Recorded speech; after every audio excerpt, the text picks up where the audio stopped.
पेठवडगाव रस्त्यालगत पाण्याच्या टाकीजवळ सोमवारी सायंकाळी एका महिलेला अंबप इथल्या यश किरण दाभाडे या तरुणाचा मृतदेह रक्ताच्या थारोळ्यात पडल्याचं निदर्शनास आलं।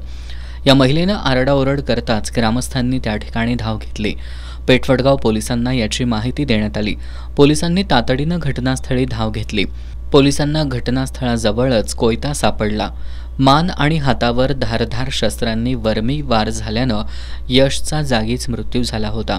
पेठवडगाव पोलीस ठाण्याचे निरीक्षक विलास भोसले, सहाय्यक पोलीस निरीक्षक कैलास कोडग, उपनिरीक्षक संतोष माने यांनी पंचनामा करून तपास सुरू केला।